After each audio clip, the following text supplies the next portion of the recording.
Hi, I'm Dongxiang. Welcome to Digging into China, where we explore China in depth to reveal unique perspectives. Japan suddenly changed. Former Prime Minister Shigeru Ishiba spent a full year and couldn't pin down anything. But Japan's new Prime Minister Sanae Takaichi, just a week into taking office, laid out clear directives on foreign policy, economy, and national defense and security strategies. Her cabinet's approval rating is at 70%, and thousands of people across Japan are signing up to become new members of the Liberal Democratic Party. This is a phenomenon that hasn't been seen since the post-war era, and there is just one reason for all of it. They want to back the Liberal Democratic Party under Takaichi's leadership. This isn't happening only at the Prime Minister Takaichi's office, it's spilling over to other LDP lawmakers' offices too. In a short time, it feels like the air in Japan has completely shifted. In this episode, we are zeroing on the potential impact of the Takaichi's administration on Japan's future, talking about her governing style, her Sanae-nomics, and what everyone's most curious about, how Takaichi views Taiwan. What's the old stereotype of Japanese bureaucrats? Snoozing through meetings, right? The Ishiba administration was just like that. Policies endlessly debated. A lot of them got chewed over for a year and still came out fuzzy, with nothing actually getting done. But under Takaichi, it's like someone flipped a switch, decide. Prime Minister Takaichi whipped up a whirlwind of super popularity in no time flat. You can sum it up with three words: speed, clarity, and trust. First off, US-Japan relations bounced back in legendary fashion almost overnight. Under former Prime Minister Ishiba, with Trump's American First policies, tariffs, demands for Japan to boost defense spending, the Ishiba team was under massive pressure, and the tensions and the frictions filled the air between the two countries. But Takaichi turned it all around in just 1 week. On October 28th, the Trump-Takaichi summit, the two of them get charming, calling each other Donald and Sanae right off the bat. Before the formal talks, they even watched an MLB game together, and Takaichi hopped aboard Trump's Marine One helicopter. Behind all this warmth, you can trace it back to 2016, when Trump had just won the election. Back then, Trump didn't even expect to become president. Word is, he was pretty jittery right before taking office. Big ego and all. He hated the idea of looking foolish on the world stage, not holding his own at key international summits. That's when a heavyweight Japanese political elder made a special trip to New York to meet him, Shinzo Abe. According to folks who were there, Abe told Trump something like this: "Whatever you are worried about, just tell me, I'll do everything I can to help." They say that one line put Trump's mind at ease in an instant. When Trump met Prime Minister Takaichi, they first paid their respects to Abe's untimely passing. Then Trump told her that Abe used to mention Takaichi all the time, so he wasn't surprised at all to see her become Prime Minister. Anytime you have any question, any doubt, anything you want, any favors you need, anything I can do to help Japan, we will be there. We are an ally at the strongest level. That goodwill Abe deliberately passed on to Trump in New York back then. Today, Trump handed it off to the newly minted Japanese Prime Minister Sanae Takaichi, who's carrying on Abe's legacy.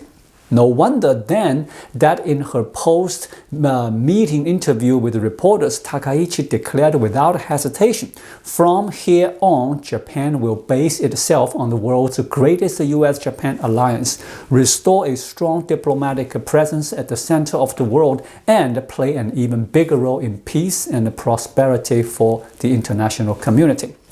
Just like it perfectly echoed Takaichi's interview, the White House posted an official photo. Takaichi presenting Trump with two hats, black with bold yellow letters that stand out sharp and clean. Japan is back. Speaking of speed, Takaichi set another record. Elected Prime Minister on October 21st, just 3 days later on the 24th, she delivered her first policy speech to the Diet, laying out her core political vision and the key priorities for handling urgent matters right now. Looking at the post-war Japanese prime ministers, unless they are rushing to dissolve parliament or something, they usually have to juggle cabinet formation, policy tweaks, drafting the speech. That address typically waits 1 to 2 weeks, sometimes even a whole month. At the heart of Takaichi's new agenda is a responsible, active fiscal policy. Japan's Ministry of Finance has held this mindset since the Meiji era. Live within your means. First, forecast the nation's total income, then set spending limits inside that, with the big rule being to avoid issuing government bonds as much as possible. But what's the downside of the finance ministry doing it that way? Put it nicely, it's thrifty. Put it bluntly, it's a penny pinching, especially once they tacked on that primary balance black ink goal. The ministry's whole brain was on saving money, trim here, cut there, so the government frets about overspending before anything even gets started, and naturally budgets lean conservative. So when Takaichi pushed for responsible, active fiscal policy, it's like she's shining a light into the whole Japanese government machine. What exactly is this responsible, active fiscal policy? Simply put, the phrase has two keys: responsible and active. Responsible has two sides. First, fiscal sustainability. The government can't go bankrupt. That one's pretty straightforward. Second, the responsibility to boost incomes and investments, meaning the government has to lead the charge in lifting overall societal incomes and investments. That ties right into the second keyword, active, which means the government takes the lead on strategic fiscal spending. Takaichi convened the first meeting of Japan's growth strategy headquarters, listing out 17 strategic industries: AI and semiconductors, shipbuilding, quantum tech, synthetic biology, aerospace, digital network security, content industries like games and animation, food tech, resource security, disaster resilience for land and infrastructure, new drug R&D and cutting-edge medicine, nuclear fusion, materials science, port and logistics, defense, intelligence and communications, and ocean resource. If you are looking to invest in Japan, these 17 are your roadmap, because the Japanese government is straight up saying they're pouring money there, pushing public-private investments to nurture these sectors. Before, the finance ministry defined fiscal health as balancing revenues and expenditures, but Takaichi sees it differently. She looks at Japan's debt to GDP ratio. The debt balance divided by GDP. Sure, if that ratio keeps climbing forever, Japan will go bust eventually. But as long as you keep it slowly declining, you avoid the cliff. And if the denominator GDP grows in sync, you get a solid control on that ratio. In other words, even if the country borrows, as long as you prioritize economic growth, better business cycles, higher incomes, and more tax revenue, you can still achieve fiscal health. That's Takaichi's take on responsible, active fiscal policy. The boldest, most forward-looking vision in Japan's super-conservative political world. The 17 priority development areas in the Sanae Takaichi's government clearly blend security and growth industries, blurring the lines, no hard split in concept. Some are strategic for countering China's military threats, others secure economic lifelines. Abe faced years of deflation and a strong yen back in the day. But today's Japan under Takaichi is dealing with inflation and a weak yen.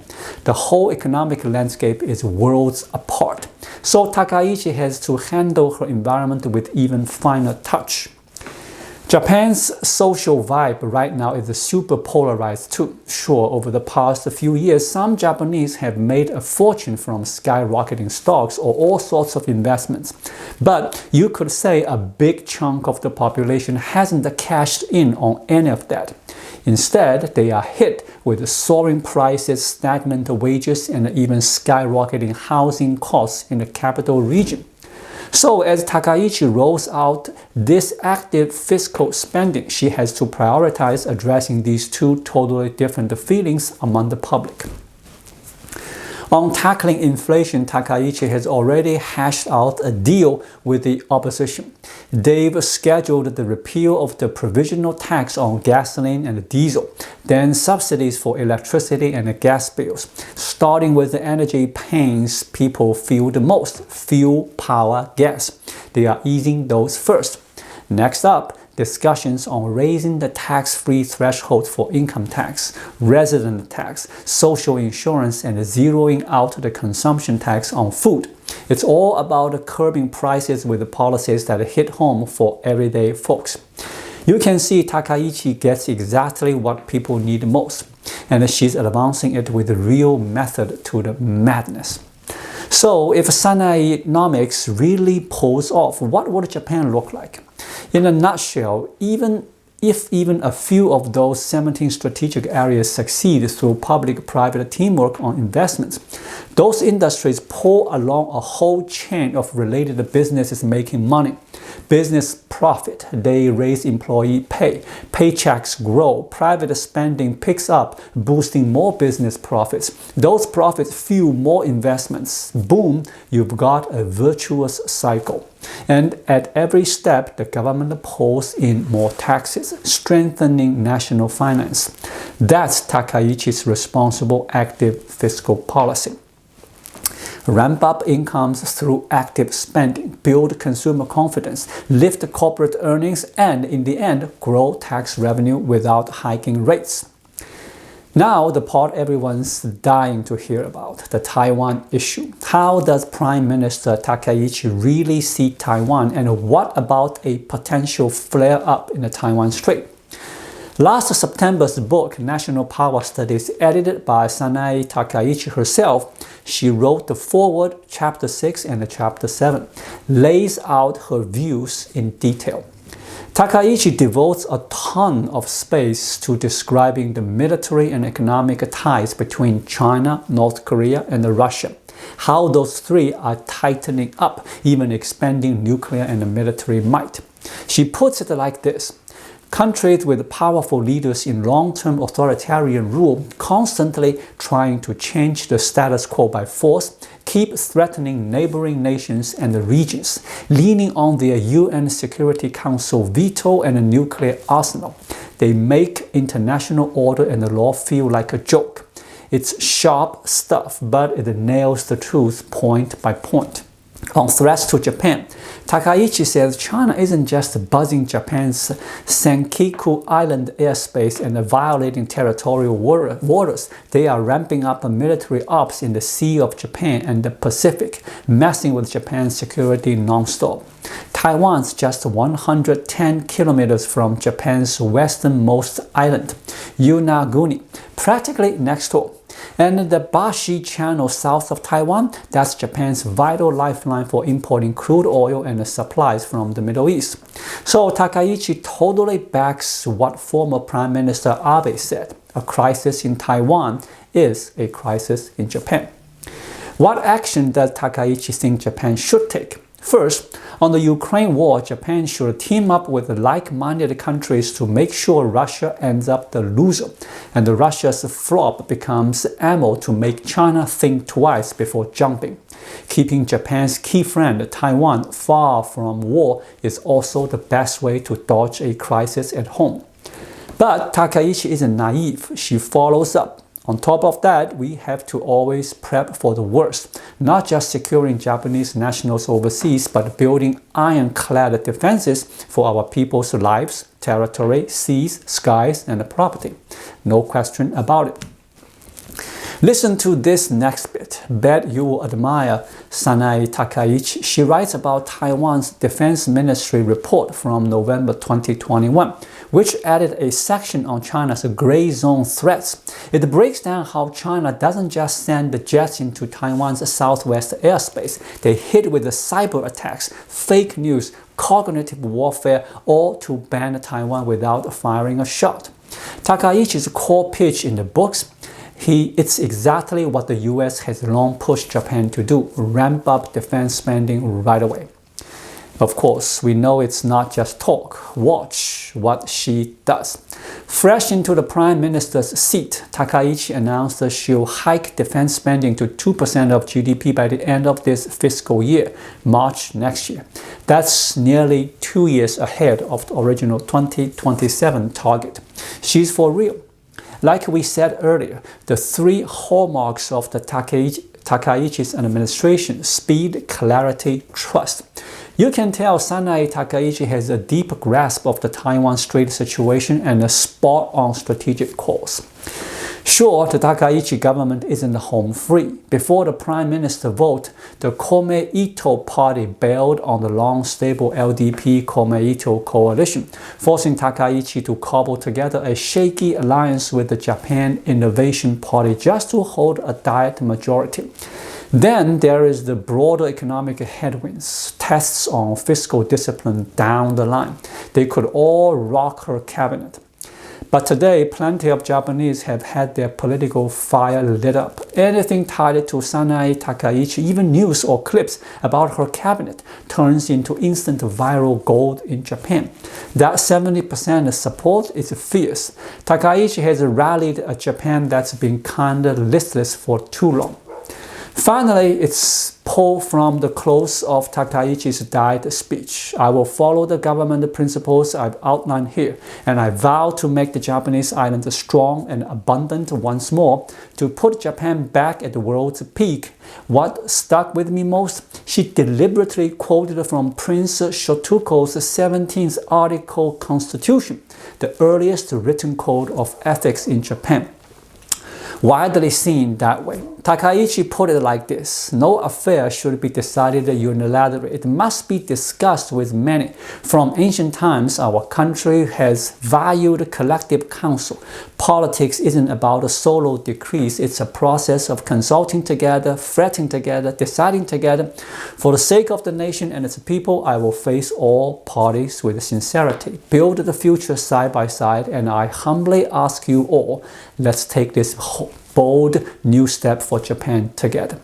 In those words, you feel the enduring power of Japan's long historical lineage, and you see Takaichi on her shaky footing in a turbulent setup, reaching out for consensus with that mix of grit and grace, broadening the circle, listening wide, all that haggling and sticking to her guns. It's all for one grander, bolder vision, carving out a fresh future for Japan. Thank you so much for watching. If you find this video helpful, please like it, drop a comment below, and hit the subscribe button right here. It really helps YouTube suggest my video to others. I'll be back with more content soon. Until then, be well.